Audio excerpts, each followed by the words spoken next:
O Trilhas da Democracia de hoje entrevista o teólogo e filósofo Leonardo Boff. Leonardo, já são quase 40 anos da publicação de Igreja, Carisma e Poder. O panorama que você descreveu no livro, a análise que você teceu no livro e que te levou até a perseguição por parte do cardeal Ratzinger, continua de pé? A igreja continua sendo um fóssil cristalizado, autoritário e que pouco tem a ver com os direitos da cidadania e da própria democracia? Olha, o livro me fez sentar na cadeirinha de Galileu Galilei. E as teses fundamentais do livro se confirmam, mas houve uma grande virada com o Papa Francisco.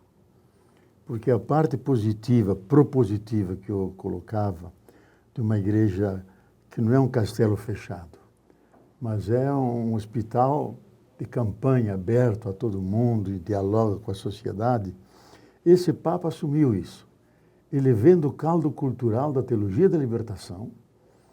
E eu, por surpresa, dias atrás, recebi uma fotografia dele de Roma, que nós demos em 1972, uma palestra em Buenos Aires, que eu havia esquecido. E ele fuçou lá nos arquivos dele, me mandou a foto, ele de um lado, eu do outro, juntos discutindo, já em 72, a teologia da libertação. Eles eram a teologia do povo oprimido, da cultura silenciada, e nós no Brasil, na América Latina, mais em geral, a libertação dos oprimidos. Então, eu acho que hoje a igreja tem mudado muito, mas está dividida, porque foram 30 anos de inverno sobre João Paulo II e o Papa Bento XV, em que a igreja deu uma virada para trás. E veio um Papa do fim do mundo que dá um salto para o futuro e se transforma em uma liderança mundial, religiosa, em diálogo com todas as religiões, renunciou àquela exclusividade, só nós e fora da igreja não tem salvação, não. Todos os caminhos espirituais acabam em Deus, devemos trabalhar juntos. Então ele liberou a igreja dessa arrogância institucional e é um líder político, porque ele enfrenta o sistema do capital, defende os imigrados e defende os pobres e vai na chaga que produz a morte de milhões. Então, é uma igreja nova, que eles chamam de igreja em saída, que está em saída para o mundo, para as periferias existenciais. E isso criou uma nova atmosfera para a igreja. Embora haja grupos mais conservadores, por exemplo, o cardeal do Rio é um cardeal muito conservador. Mas outros que assumiram, especialmente na parte amazônica, no Nordeste, que já estavam nessa linha, se sentem muito confirmados. E nós mesmos, teólogos da libertação, eu tinha até uma certa correspondência com ele, nos escrevemos e ele apoia. E isso nos fortalece muito, no sentido de que a igreja tem uma palavra a dizer na situação mundial, que é muito tumultuada, e sempre na perspectiva dos últimos, dos pobres, que colocam a questão da justiça contra as desigualdades, colocam a questão do sistema que está matando a natureza e milhares de pessoas, que é o sistema do capital. Então, isso nos tem incentivado muito para que a temática da libertação ganhasse nova centralidade. Hoje não é um tema dos teólogos, é o tema da Igreja Central do Vaticano, onde o Papa assume isso e nos estimula, nós teólogos, a continuarmos e aprofundarmos essa questão. Ou seja, os papados de João Paulo II, Bento XVI, apesar da intenção de construir uma terra arrasada, não conseguiram erradicar a opção preferencial pelos pobres, o método ver, julgar e agir do Concílio Vaticano II? Olha, eles tentaram. Agora, não dá para lutar contra a realidade, que a realidade da pobreza, da miséria está aí. E quando João Paulo II se deu conta, até eu fui salvo por causa disso. Eu ganhei o silêncio obsequioso, Quando Dom Paulo Evaristo disse santidade, o senhor castigou um aluno meu, fui aluno de Dom Paulo Evaristo, como os militares fizeram. Ele trabalha com os pobres. De jeito nenhum, eu não sou como os militares. Se ele trabalha com os pobres, liberem ele, agora mesmo. Então, eu que tinha um silêncio permanente para a vida inteira, fiquei 11 meses. E na véspera da Páscoa, diretamente do Vaticano, do secretário do Papa, você está livre das penas todas, continua o teu trabalho. Então, João Paulo II, ele era doutrinariamente conservador, mas tinha um sentido pastoral, sentia as massas, era um líder popular, e ele tinha uma sensibilidade pelos pobres, embora tivesse uma visão assistencialista, cuidar dos pobres. A nossa era libertadora, no sentido de dizer, os pobres não são só pobres, eles têm força, se organizam, têm consciência, têm cultura. Isso que Paulo Freire nos ensinou e nós verificávamos na realidade. Então, aí havia um desentendimento, mas nos encontrávamos na questão da pobreza, que ele, ao nível universal, ao nível local, sempre apoiou os grupos que tentam criar justiça social.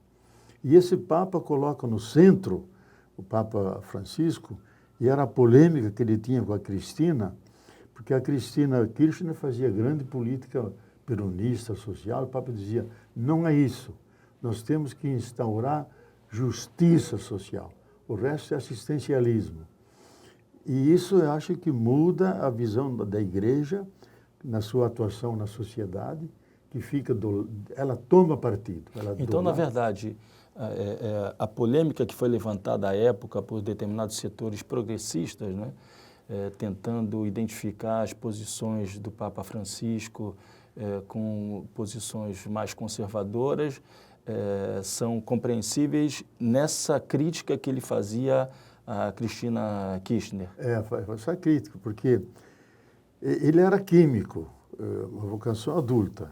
Você fez jesuíta e lá ele escutou as aulas de um professor, que está vivo ainda, sobre a teologia da libertação dos pobres e da cultura. Ele se entusiasmou e lá mesmo ele fez um voto de toda semana visitar num dia as vilas misérias, que ela chama, as favelas, sozinho.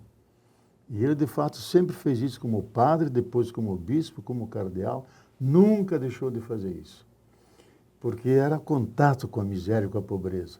E aí ele percebia que a pobreza é estrutural, é um tipo de sociedade que se organiza de um jeito que acumula riqueza de um lado e pobreza dos outros, e a custa desses outros. Esse é a custa que é a questão toda. Não são dois mundos paralelos, nada. Um vive na exploração do outro. E a Cristina não via isso. Os pobres estão aqui, vamos ajudá-los. Então, aquele famoso assistencialismo peronista, que deu muitas vantagens, mas não fazia a conexão causal entre pobreza e riqueza. O Papa fazia isto. E ele levou agora para o centro de Roma. E a Igreja Europeia não entende isso. Então, a americana, muito menos. Ele se opõe diretamente ao Papa, porque diz ele tem o discurso dos comunistas, ele é contra o capitalismo, que é deles. Mas ele insiste, porque essa é a questão, as vítimas estão aí. E nós temos que pensar como evitar que haja mais vítimas, e esse povo crucificado tem que ser baixado da cruz. E hoje como é que se encontra a correlação de forças dentro do Vaticano? Olha, a coisa é difícil de dizer, porque há toda uma articulação que é internacional, coordenada por Stephen Bannon, que é ultraconservador, era um dos ministros do Trump. O Trump mesmo não aguentou o reacionarismo dele, o demitiu. Ele organizou um grupo internacional, que tem gente do Brasil, para obrigar o Papa a renunciar. E o Papa não renuncia, vocês só se liberam dele matando o Papa, envenenando, como fizeram tantas vezes. Então, e esses têm aliança com grupos da Cúria, porque a Cúria é um organismo de mais de 1000 anos, incorporou hábitos, vícios, todos palacianos, faraônicos, vive uma vida, para nós que lemos o Evangelho e estamos do lado do povo, escandalosa. Eu conheço lá dentro, fui convidado por cardeais, que são palácios imensos, todos vêm da Renascença. Então o Papa renunciou a isso tudo e foi viver numa casa de hóspedes. Não quis uma sala especial maior, uma sala como todos os hóspedes têm. E um espaçozinho para receber as visitas. Então, esse estilo os europeus não entendem. Eles querem um estilo faraônico, imperial, o Papa com aquela pompa e glória. O Papa não. Ele manda uma... O estilo que você criticou em o estilo Igreja, que eu Carisma e criticava, Poder. que não tem nada de evangélico. Se você escuta os discursos que eles lá em Roma, muitos bispos fazem, você se pergunta por que mataram Jesus. Ele devia morrer de velho na cama, cercado de discípulos, e não num conflito religioso, político na época. E esse Papa é muito consciente disso. Então, ele é um jesuíta, assim me disse amigos que trabalham com ele, que para fora com os pobres, com o povo, ele é franciscano, cheio de ternura, mas para dentro é jesuíta. Ele chama os opositores, os enfrenta, puxa as orelhas, transfere, bota silêncio neles. Então, ele é jesuíta franciscano. E o jesuíta tem aquele discernimento dos espíritos, eles meditam qual é a medida, e quando acham que é essa, entendem como vontade de Deus, e vão. E esse Papa tem isso, ele é ternura e vigor. Eu acho que é uma combinação extraordinária.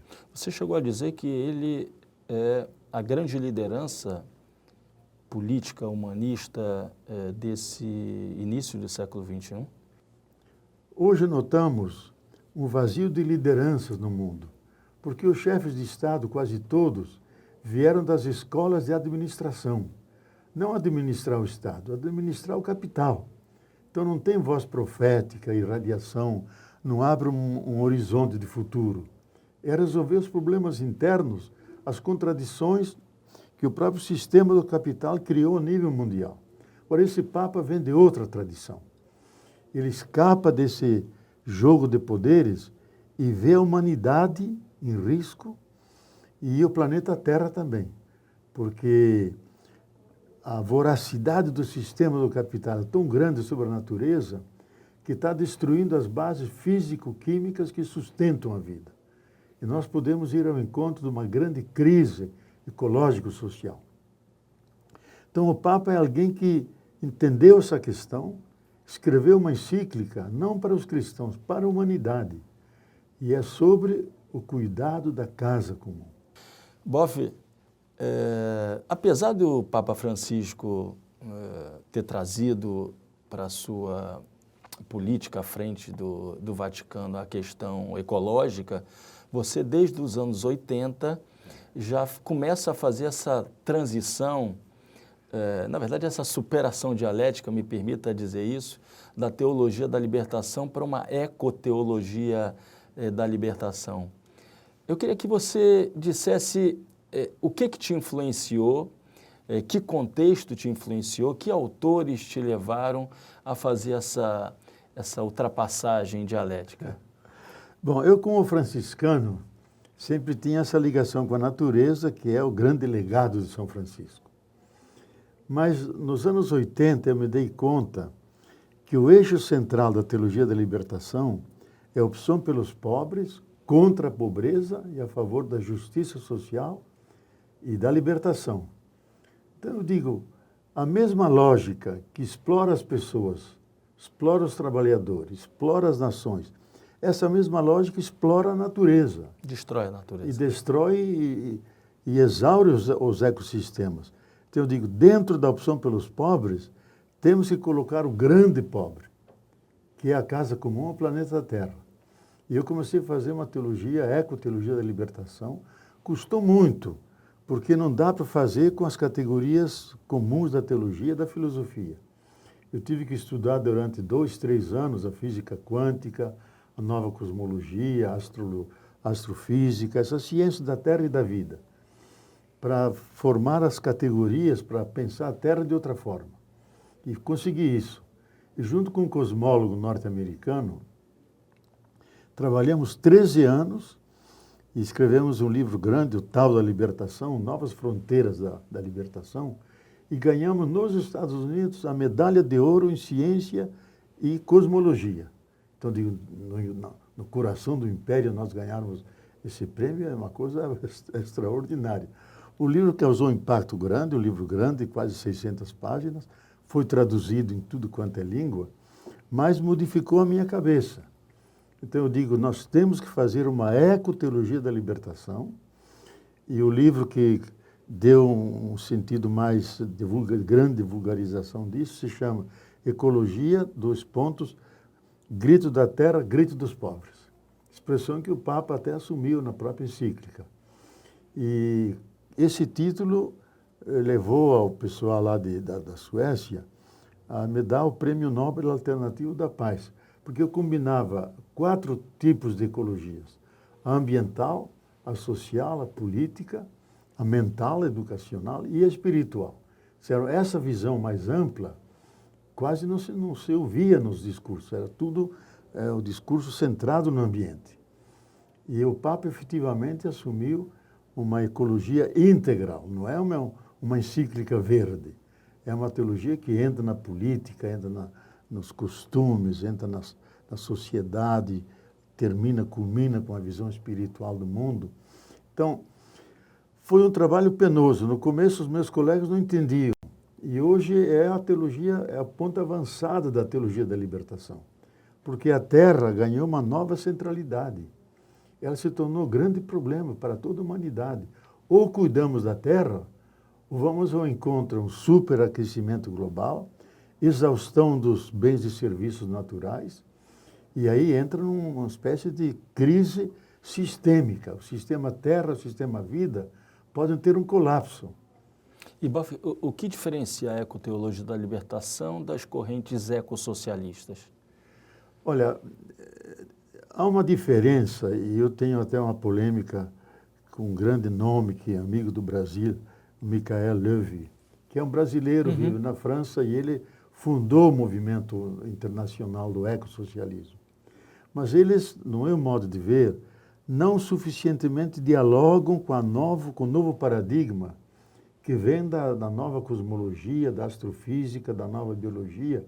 Ficaram com as categorias clássicas, limparam o marxismo e tem uma proposta generosa da Terra, não só como objeto de produção, mas realmente como aquele substrato vivo que nos sustenta, mas não dialogam com as novas ciências. E eu acho que aí há uma diferença, porque o leque nosso se abre e já tem um século, desde Einstein, passando por Heisenberg, eu até fui aluno dele, da física quântica, os grandes biólogos, Maturana do Chile e outros, que mudaram a nossa visão do mundo. E os astronautas nos ajudaram muito, porque lá da Lua, ou das naves espaciais, diziam: Terra e humanidade é uma unidade só. Não é que a humanidade está aqui e a Terra está aí. Ela é pequenininha, calma, cabe na palma da nossa mão. Escondemos atrás do nosso polegar, mas tudo que é grande e bom está lá. E o ser humano é aquela porção da Terra, que num dado momento da sua evolução, essa porção começou a sentir, pensar, amar, surgiu o ser humano. Então é a própria Terra que pensa, que ama. Por isso que homem vem de humus, terra boa. Adam em hebraico é a terra fértil, a terra cultivável. Então essa compreensão de que nós formamos uma grande unidade, supera o paradigma moderno que colocava a Terra lá como algo inerte, morto. Agora não, a Terra é um superorganismo vivo, Gaia, tem a prova científica disso. A comunidade científica, em 2002, num grande congresso na Holanda, aceitou as provas desses cientistas que trabalhavam isso e disseram, efetivamente, a Terra é um superorganismo vivo, não só tem vida em cima dela, ela mesma se comporta como um ser vivo. E eu tive a chance, até eu diria quase a honra, de fazer um discurso na ONU, junto com o Evo Morales, para aprovar essa ideia, que o dia 22 de abril não é o dia da Terra, é o dia da Mãe Terra. E por falar em Mãe Terra, Evo Morales, que tipo de influência exerceu sobre você o neoconstitucionalismo andino, a ideia de Pachamama, que é justamente Foi nós caminhamos juntos, as digamos. discussões sobre o bem viver do Alberto Acosta. Olha, um dos discursos mais belos que vi na minha vida foi do Evo Morales na ONU. Ele chegou dizendo: eu venho de joelhos representando os povos humildes da terra. Pedir a vocês todos, não agridam, não massacrem a mãe comum. O poncho branco sobre nossas montanhas da neve já não existe mais. Nós temos que defender a terra como mãe, porque se nós defendermos, nós não teremos vida. E aí ele elenca os direitos da terra. E entrou isso na Constituição, tanto no Equador como na Bolívia. Eu até tive uma certa presença lá no Equador, estava lá quando discutiam isso, até pude fazer uma fala para quem estava participando, da necessidade de incorporarmos essa visão nova da ciência, e de fato eles colocaram. E eles são os únicos países do mundo que inauguraram o constitucionalismo ecológico, onde a natureza, a terra, são os novos cidadãos, têm direitos, são sujeitos de direitos. Direito da natureza. E temos que respeitá-los. Então, eles me influenciaram muito, especialmente a categoria do bem viver, bien convivir, que é próprio dos andinos. Por enquanto é um conceito mais regional, mas os grandes analistas estão dizendo que é o conceito-chave para a humanidade que um dia se encontra numa casa comum, porque a categoria básica é a harmonia.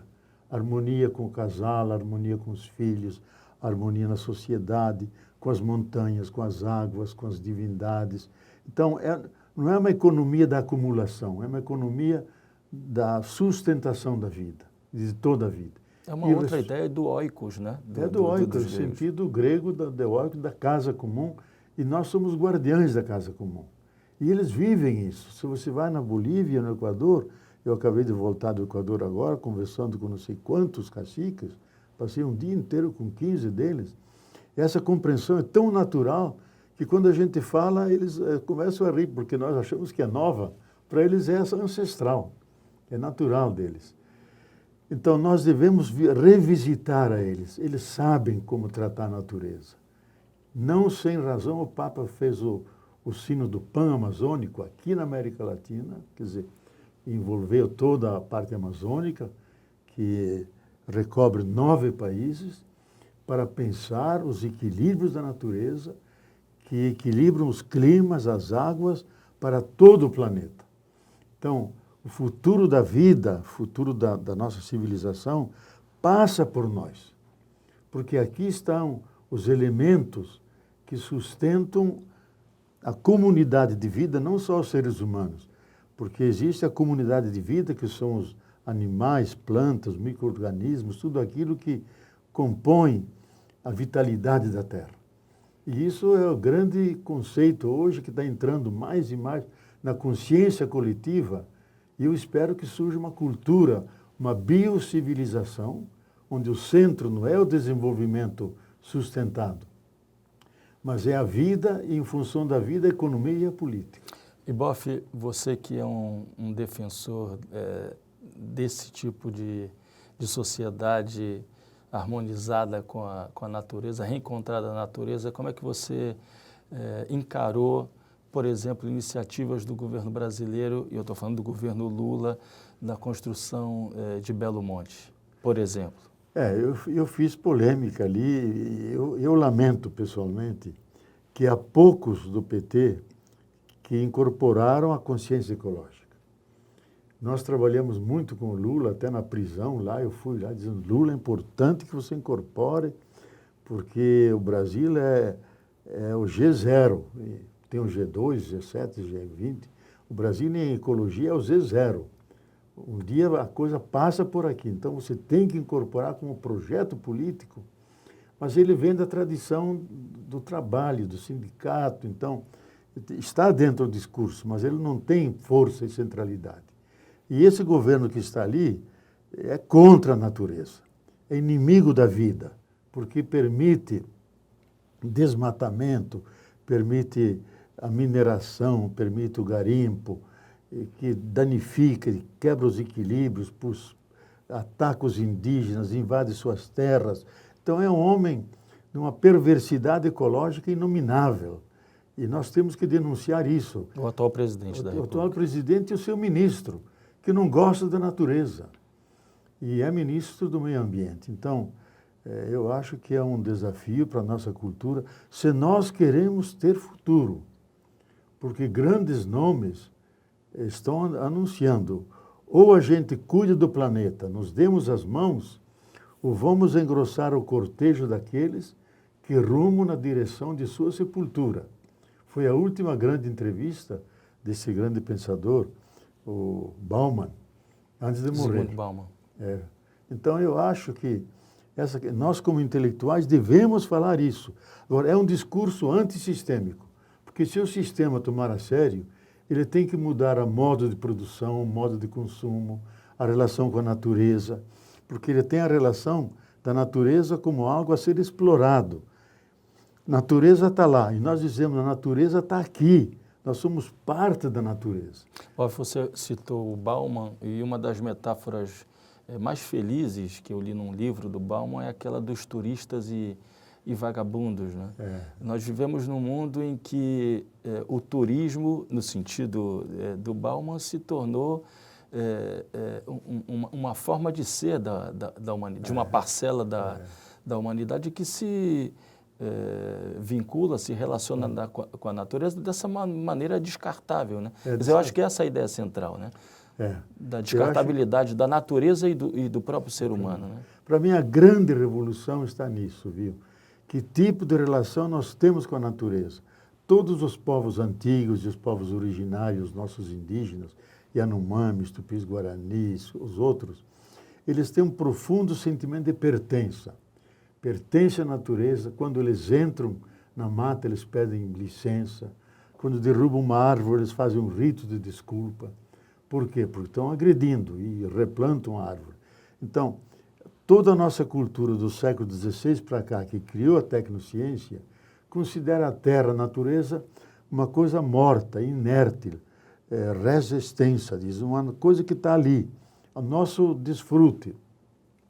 Não é uma coisa viva, é uma coisa morta. E isso criou a ciência, que trouxe muitas vantagens, não podemos ser contra ela, mas também criou simultaneamente uma máquina de morte que pode destruir toda a vida por 15 formas diferentes, com armas nucleares, químicas e biológicas.